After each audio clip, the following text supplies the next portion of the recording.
السلام عليكم ورحمة الله وبركاته. أقدم بسم الله جل وقسم وحمدي له حمدا بالدوام مؤسما، أسلم تسليما كثيرا قياسما، أسلي صلاة تملأ الأرض والسما على من له على العلا متبوع. رب اشرح لي صدري ويسر لي أمري واحلل عقدة من لساني يفقه قولي. ربي تمم بالخير والسعادة وما توفيقي إلا بالله عليه توكلت وإليه أنيب. பெருகி வரும் கருணையினால் பேருலகை காத்து வரும் அருளாளன் அன்புடையோன் அல்லாஹுவின் திருப்பெயரால் தொடக்கம்.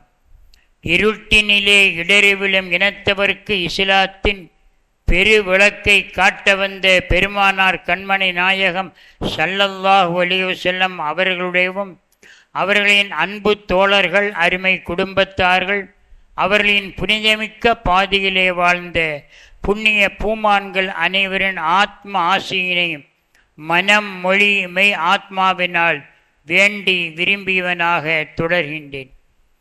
பேரன்பிற்கும் பெரும் மதிப்பிற்கும் உரிய இஸ்லாமிய சமுதாய நேயர்களே, சன்மார்க்க சீலர்களே, அல்லாஹுவின் அருள் நாடும் நல்லடியார்களே, மூசா அலைஹிஸ்ஸலாமுடைய காலத்தில் கிபித்தியர்களின் ஆட்சி நடைபெற்று கொண்டிருந்தது. அப்போது கிபித்தியர்கள் ஆட்சி மாறி இஸ்ரவேலின் ஆட்சி அமையும் என்று அல்லாஹ்வுடைய ரசூல் ஸல்லல்லாஹு அலைஹி வஸல்லம் முன்னறிவிப்பு செய்தார். அப்போது குறைஷிகள் ஆச்சரியப்பட்டார்கள். கிபித்தியர்கள் பலசாலிகள், பராக்கிரமசாலிகள், அவருடைய ஆட்சி அகற்றப்பட்டு பலவீனர்களாக இருந்த இஸ்ரவேலுடைய ஆட்சி எப்படி அமையும் என்று ஆச்சரியப்பட்டார்கள். இது மூசா அலைஹிஸ்ஸலாம் காலத்தின் நிகழ்ச்சி. அதற்கு பிறகு எம்பெருமானார் ஸல்லல்லாஹு அலைஹி வஸல்லம் பிறப்புக்கு முந்தின காலத்திலே ரோமாபுரி மிகப்பெரிய வல்லரசாக இருந்தது. ரோமாபுரி வல்லரசாக இருந்தபோது அல்லாஹ்வுடைய ரசூல் ஸல்லல்லாஹு அலைஹி வஸல்லம் சொன்னார்கள், ரோமாபுரி வல்லரசு நீடிக்காது, அந்த ரோமாபுரி வல்லரசு வீழ்ச்சி அடையும், எழுச்சி பெற்ற ரோமாபுரி வீழ்ச்சி அடையும், பாரசீகர்கள் நாட்டை ஆளுவார்கள் என்று அல்லாஹ்வுடைய ரசூல் அறிவித்தார்கள். அப்போது குறைஷிகள் ஆச்சரியப்பட்ட, வல்லமையான எழுச்சியான ரோமாபுரி ஆட்சி வீழ்ச்சியடைந்து பாரசீக ஆட்சி நாட்டை ஆளுமா என்று ஆச்சரியப்பட்டாள். அப்போதுதான் அல்லாஹு தாலா ஒரு வசனத்தை அருளினான். அந்த வசனம் எல்லோருக்கும் அறிமுகமான வசனம். நம்முடைய மன்சில் கித்தாபுகளில் பார்த்திருப்பீங்க, 4 சூரா. சூரத்து ஃபாத்திஹா, குல் ஹுவல்லாஹு அஹத், குல் அஊது பிரப்பில் ஃபலக், குல் அஊது பிரப்பின் நாஸ், 4 சூறாக்கள். அடுத்து 4 ஆயத்துகள். ஆயத்தில் குர்சி, ஆமன ரசூலு, குலில்லாஹும்ம ஷஹிதல்லா. 4 சூறாக்கள், 4 ஆயத்துகள். அதில் குலில்லாஹும்மா என்பது மன்சில் இடம்பெற்ற ஒரு முக்கியமான திருவசனம். மன்சில் மட்டுமல்ல, ராத்திபத்துல் ஜலாலியா, ராத்திபத்துல் ஹத்தாதியா போன்ற ராத்திப கித்தாபுகளிலும் அந்த வசனம் இடம்பெற்றுள்ளது. அந்த வசனம் அப்போது அருளப்பட்டது. அல்லாஹு தஆலாவுடைய கட்டுப்பாட்டில் தான் எல்லாம் இருக்கிறது. அவன் கூறிய வசனத்தின் பொருளை பாருங்கள். குலில்லாஹும்ம மாலிகல் முல்கி தூத்தில் முல்க மன் தஷா வ தன்ஸிஉல் முல்க மிம்மன் தஷா. நபியே கூறுக, அல்லாஹுவே ஆட்சிக்கு அதிபதியே, ஆட்சிகளுக்கு உரிமையாளனே, நீ நாடியவர்களுக்கு ஆட்சியை கொடுக்கிறாய், நீ நாடியவரிலிருந்து ஆட்சியை பறிக்கிறாய். துஇஸ்ஸு மன் தஷா, நீ நாடியவர்களை கண்ணியப்படுத்துகிறாய். துதில்லு மன் தஷா, நீ நாடியவர்களை கேவலப்படுத்துகிறாய். பியதிக்கல் ஹைர், எல்லா நன்மையும் உன்னுடைய கைவசம் இருக்கிறது. இன்னக்க அலா குல்லி ஷைஇன் கதீர், அனைத்தின் மீதும் ஆற்றல் மிக்கவன் நீயாக இருக்கிறாய் என்ற வசனம் அப்போது அருளப்பட்டது.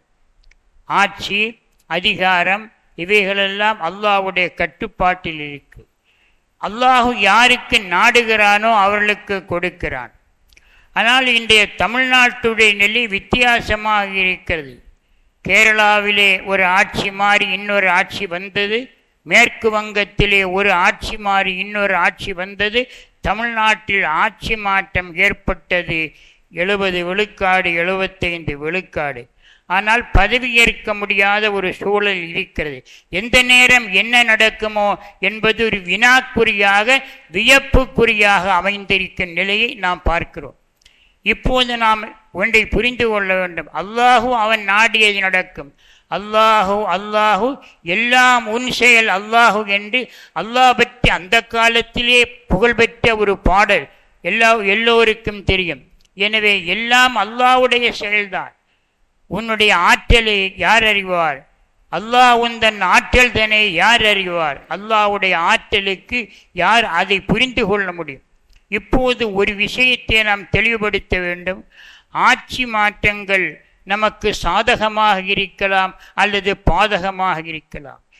இந்திய முஸ்லிம்கள், தமிழ்நாட்டு முஸ்லிம்கள் சில ஆட்சி மாற்றங்களை எதிர்பார்ப்பார்கள், சில ஆட்சி மாற்றங்களை எதிர்பார்க்க மாட்டார்கள். ஆனால் அல்லாஹுடைய நாட்டத்தில் ஏதோ ஃபீஹி நதுருன் என்ற அரபியில் சொல்ல சம்திங், அங்கே சிந்தனை குறித்தான ஒரு சூழல் இருக்கிறது. அதில் சில நன்மைகளை அவன் அமைத்தாலும் இருக்கலாம். நம்முடைய துவாக்கள் எல்லாம் நமக்கு தெரியும். கடந்த 2 வாரங்களாக தமிழ்நாட்டு முஸ்லிம்கள் என்ன துவா கேட்டார்கள், கேரளத்து முஸ்லிம்கள் என்ன துவா கேட்டார்கள், 7 ஆண்டுகளுக்கு முன் இந்திய முஸ்லிம்கள் என்ன துவா கேட்டார்கள், எல்லோருக்கும் தெரிந்த விஷயம். ஆக நம்முடைய துவா கபூலாகாத ஒரு சூழ்நிலை ஏற்படும் போது அதில் ஏதோ ஒரு நன்மை இருக்கிறது. அதில் அல்லாஹ்வுடைய நாட்டத்தில் ஏதோ ஒரு சூட்சுமம் இருக்கிறது. அந்த சூத்திரத்தை அவனை தவிர வேறு யாரும் புரிந்து கொள்ள முடியாது. எனவே நாம் அல்லாஹ்விடம் அமானிதமாக ஒப்படைக்க வேண்டும். யா அல்லாஹ், நாங்கள் எதிர்பார்த்த ஆட்சி ஒன்று, நடந்துவிட்ட ஆட்சி ஒன்று. எனவே நீ தீர்ப்பளித்து ஒரு ஆட்சியை அமைத்தால் அது கன்ஃபார்ம் ஆகவில்லை, ஒருவேளை கன்ஃபார்ம் ஆகி இதுதான் ஆட்சி என்று இருந்தால் அதில் எங்களுக்கு நன்மையை ஏற்படுத்துவாயாக. அல்லாஹ்விடத்தில் நம்முடைய விண்ணப்பம் எப்படி இருக்க வேண்டும்? ஏற்பட்ட ஆட்சி வெளிப்படையில் எங்களுக்கு ஒத்துப்போகாததாக இருந்தாலும் அந்தரங்கத்தில் அது ஏதோ இருக்கிறது என்பது உனக்கு தெரியும் யா அல்லாஹ். எனவே மாறி வந்த ஆட்சியில் முஸ்லிம்களுக்கு ஒரு ஆறுதலை தருவாயாக, ஒரு நல்ல ஒரு சூழ்நிலையை ஏற்படுத்துவாயாக என்பதுதான் நம்முடைய இலக்காக கோரிக்கையாக இருக்க வேண்டும். ரோமாபுரி பாரசீக ஆட்சி குறித்து அல்லாஹ் ஒரு சூறாவுடைய தொடக்கத்திலே கூறுகிறார். ஒலிபத்து ரூம் ஃபி அதுனல் அர்து மஹும் மின் பஅதி கலபிஹிம் சயகலிபூன். ரோமாபுரி வீழ்ச்சி அடைந்து விட்டது. வெற்றி பெற்ற ரோமாபுரி மன்னனுக்கு பேர் ஹெர்குலியஸ். ஹெர்கல் என்று அரபியிலே வரும். ஹெர்கல் எனப்பட்ட ஹெர்குலியஸ் மன்னனுடைய ஆட்சி கொடிகட்டி பறந்தது. கடைசியில் அந்த ரோமாபுரி வீழ்ச்சி அடைந்து பாரசீகர் ஆட்சியை பொறுப்பேற்ற போது அல்லாஹ் கூறுகிறான், விரைவில் வீழ்ச்சியடைந்த பாரசீகம் வெற்றி பெறும். வீழ்ச்சியடைந்த ரோமாபுரி வெற்றி பெற்று பாரசீக ஆட்சி அமையும் என்று அல்லாஹ் கூறினார். எனவே அல்லாஹு தாலாவுடைய கலா கதரில் நாம் ஒரு திருப்தி ஏற்படுத்த வேண்டும். ஒன்றை தெரிந்து கொள்ளுங்கள், குர்ஆன் ஷரீஃபில் 63 இடங்களில் அல்லாஹ் தஷா யஷா என்ற வார்த்தையை பயன்படுத்தி. தஷா என்றால் யா அல்லாஹ் நீ நாடியவர், யஷா என்றால் அல்லாஹுவாகிய அவன் நாடியவன். ஆக செகண்ட் பேர்சனா சொல்லும்போது தஷா, தேர்ட் பேர்சனா சொல்லும்போது யஷா. இதே குர்ஆனில் 63 இடத்துல திரும்ப வருது. அல்லாஹு எதை நாடினானோ அது நடக்கும். பொது வாழ்க்கையில், சமுதாய வாழ்க்கையில், அரசியல் வாழ்க்கையில், குடும்ப வாழ்க்கையில் எல்லாம் அல்லாஹ்வுடைய நாட்டம். உதாரணமாக அதில் முதல் வந்த தஷா தான் ஆட்சி மாற்றம் குறித்தது. முதல்ல சூரத்துல் பக்கராவை தொடர்ந்து அப்படி பார்க்கும்போது சூரத்து ஆல இம்ரானில் அல்லாஹ் இதை சொல்கிறான். ஆட்சி மாற்றம் பற்றி 3வது சூறாவிலே அந்த தகவலை சொல்லான். பல்வேறு இடங்களில் சொல்லி காட்டுவது அவன் நாடியது நடக்கும். யஹபலிமை யஷா இனாசா வயஹபலிமை யஷா துக்கரா வயுஸவ்விஜுஹும் துக்ரான வயினாசா. அல்லாஹு தஆலா அவன் நாடியவர்களுக்கு ஆண் மக்களை கொடுக்கிறான், அவன் நாடியவர்களுக்கு பெண் மக்களை கொடுக்கிறான். அவன் நாடியவர்களுக்கு புத்திர பாக்கியம் இல்லாமல் பிள்ளை பேர் இல்லாமல் ஆக்கி விடுகிறான். ஆக 3 கட்டங்களாக அல்லாஹ் சொல்லி காட்டு. அவன் நாடியவர்களுக்கு ஆண் மக்களை கொடுக்கிறான், அவன் நாடியவர்களுக்கு பெண் மக்களை கொடுக்கிறான், அவன் நாடியவர்களுக்கு ஆணும் பெண்ணும் சேர்ந்து கொடுக்கிறான், அவன் நாடியவர்களுக்கு பிள்ளை பேர் இல்லாமல் ஆக்கி விடுகிறான் என்று 4 படித்தரங்களையும் 4 கட்டங்களையும் அல்லாஹ் சொல்லி காட்டுகிறான். நமக்கு தெரியும், நம் ஒவ்வொருவருடைய வாழ்க்கையிலும் யார் யாருக்கு அல்லாஹு தஆலா எந்தெந்த பிள்ளைகளை கொடுத்தானோ ஒன்றை தெரிந்து கொள்ள வேண்டும். நாம் பிறந்தது நம்முடைய விருப்பப்படி இல்லை, நம்முடைய உம்மா பாப்பாவுடைய விருப்பப்படி இல்லை. பாப்பா விரும்பலாம், உம்மா விரும்பலாம். நமக்கு அல்லாஹு தஆலா எல்லா ஆண் மக்களை தந்தானே. வயதான காலத்தில் பக்கத்திலிருந்து பணிவிடை செய்வதற்கு ஒரு பெண்மகளை தரமாட்டாளா, இறைவன் தரமாட்டானா என்று தாய் கேட்கலாம், தந்தை கேட்கலாம். எமக்கு தெரிந்த ஒரு மனிதர் உம்ராவுடைய நிய்யத்து நோக்கம், யா அல்லாஹ் எல்லாமே ஆம்பளை பிள்ளையா தந்த, வயதான காலத்தில் எனக்கென்று ஒரு பெண்மகள் வேண்டும். அந்த நேரத்தில் ஆண் மக்களெல்லாம் அவரவர் வேலைகளுக்கு சென்று விடுவார்கள், பிஸியாக இருப்பாங்க.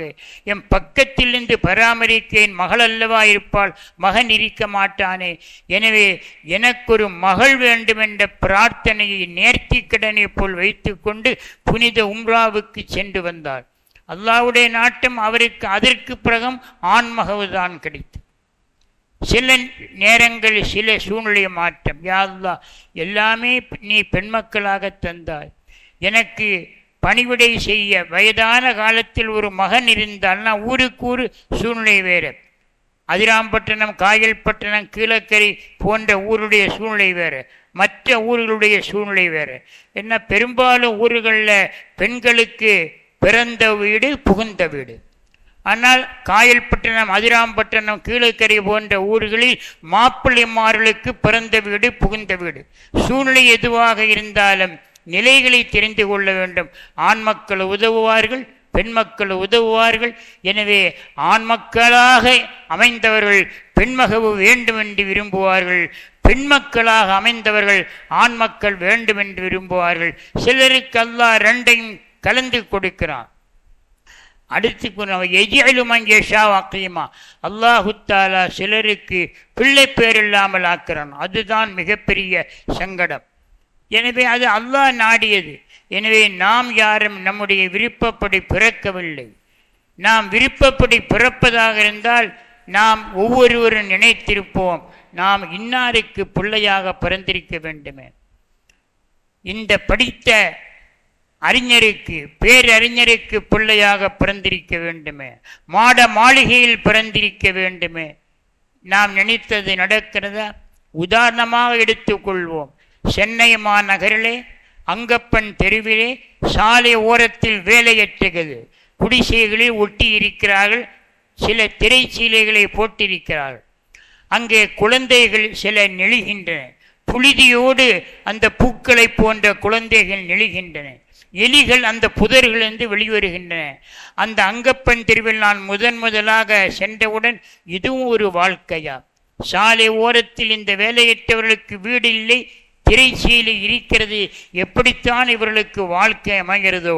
புழுக்களுக்கு மத்தியில், எலிகளுக்கு மத்தியிலே இந்த பச்சிளம் பாலகர்கள் தவழ்ந்து கொண்டிருக்கிறார்கள். நாம் நினைத்து பார்க்கிறோம், அந்த குழந்தைகள் அந்த வீட்டிலே அந்த சூழ்நிலையை பிறக்க வேண்டும் என்று நினைத்தா பிறந்தன? அல்லாஹ் நினைத்தான். யார் வீட்டில் யார் பிறக்க வேண்டும்? ஆங்கிலத்திலே சொல்வார்கள், born with silver spoon in his mouth. பிறக்கும் போதே வாயில் வெள்ளிக்கரண்டியோடு பிறந்தான். அப்படி செல்வர்களுடைய சிங்கார மாளிகையிலே பல குழந்தைகள் பிறக்கின்றன. அந்த குழந்தைகள் அல்லாஹ்விடம் விண்ணப்பித்ததா, யா அல்லாஹ் என்னை பிறக்க வைத்தால், இந்த உலகத்தில் ஒரு குழந்தையாக பிறக்க வைத்தால் குடிசையிலே பிறக்க வைக்காதே, செல்வனுடைய மாளிகையிலே பிறக்கவை, பஞ்சு மத்தையிலே நான் படுக்க வேண்டும் என்று, என்னை புழுதிக்கு மத்தியில் பிறக்க வைக்காதே என்று எந்த பிள்ளைகளாவது எந்த குழந்தையாவது அல்லாஹ்விடம் கேட்டதா? இல்லை. அல்லாஹு தஆலா யார் எங்கே பிறக்க வேண்டும், எந்த நாட்டிலே பிறக்க வேண்டும், எந்த வீட்டிலே பிறக்க வேண்டும், வறுமை தாண்டவமாடும் இந்த பாரத நாடு வேண்டாம். நாங்கள் செல்வ செழிப்புள்ள அமெரிக்காவிலே அரேபியாவிலே பிறக்க வேண்டும் என்று நாம் பிறப்புக்கு நாட்டை தீர்மானித்தாமா? நாட்டை நாடினோமா? எந்த வீட்டில் பிறக்க வேண்டும், எந்த நாட்டில் பிறக்க வேண்டும் என்று நமக்கு எந்த ரைட்டும் கிடையாது. எல்லாம் அவன் செயல். அல்லாஹு அல்லாஹு எல்லாம் உன் செயல் அல்லாஹு என்று அல்லாஹ்விடத்தில் சரண்டர் ஆகிவிடுகிறோம். எனவே நாம் தெரிந்து கொள்ள வேண்டும், நாம் பிறக்கின்ற உரிமை, எந்த நாடு எந்த வீடு, யாருக்கு பிள்ளையாக பிறக்க வேண்டும், எல்லாம் அவனுடைய தீர்மானம், அவனுடைய நாட்டம். அதை போல நாம் மரணிப்பதாக இருந்தாலும் அது கூட நம்முடைய கட்டுப்பாட்டில் இல்லை. நாம் மரணிப்பது எங்கே மரணிக்க வேண்டும்? அருந்தின் தமூத் அல்லாஹ் சொல்கிறான், எந்த பூமியிலே நீங்கள் மரணிப்பீர்கள் அல்லாஹ்வுக்கு தெரியும் என்று. எனவே நம்முடைய பிறப்பு நமக்கு உரிமை இல்லை, நம்முடைய மரணம் நமக்கு உரிமை இல்லை. எந்த சூழ்நிலையிலே மரணம், சாலை ஓரத்திலே, சாலையின் மத்தியிலே, வாகன விபத்திலே மரணம், எரிகின்ற தீப்பந்தத்துக்குள்ளே மரணம், ஆழ்கடலுக்குள்ளே மரணம், தண்ணீரால் மரணம், நெருப்பால் மரணம், அல்லது வாகன விபத்தால் மரணம், நடுரோட்டில் மரணம்.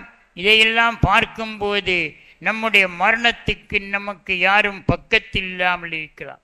பலருக்கு வாய்ப்பு, அவர்கள் எல்லாம் வாழ்ந்து முடித்து அனுபவிக்க வேண்டியதையெல்லாம் அனுபவித்து விட்டு அல்லாஹ்வுடைய அழைப்பு எப்போது வரும் என்று ஆவலோடு காத்திருக்கும் போது மனைவி மக்கள் சுற்றி இருக்க, பிள்ளைகளெல்லாம் பக்கத்தில் இருக்க, கண்கலங்க விடைபெறுகிற காட்சி பலருக்கு கிடைக்கிறது. ஆனால் யாரும் இல்லாமல் தன்னந்தனியாக தவித்திருக்கும் சூழ்நிலையில் மரணத்தை அல்லாஹ் ஏற்படுத்துகிறான். அருமையான பெருமக்களே, எண்ணி பார்க்க வேண்டும். நாம் இந்த மண்ணுலகத்தில் பிறக்கிற உரிமை நமக்கு இல்லை. எந்த நாடு, எந்த வீடு, எந்த சூழ்நிலை, எந்த நிலை, செல்வமா வறுமையா, எல்லாம் அவனுடைய தீர்மானம். யாருக்கு பிள்ளையாக பெற்றோர் யார் அமைய வேண்டும். எனவே அல்லாஹுடைய நாட்டத்தின் நம்முடைய பிறப்புரிமை நமக்கு இல்லை. அல்லாஹ்வுடைய நாட்டத்தில் நம்முடைய மரண உரிமையை நமக்கு இல்லை. அதற்கு பிறகு என்னென்ன எதிர்பார்ப்புகள், என்னென்ன தேட்டங்கள் நடைபெறுகிறது, எல்லாம் அல்லாஹ்வுடைய நாட்டம்தான். எனவே அல்லாஹ்வுடைய நாட்டத்தில் பல்வேறு இடங்களில் 60க்கும் மேற்பட்ட 62 இடங்களில் அல்லாஹு தாலா அவன் நாடியவர்களுக்கு கொடுப்பான் என்று பலதையும் சொல்லலாம். பொருளாதாரத்தை பற்றி தெளிவாக சொல்லலாம்.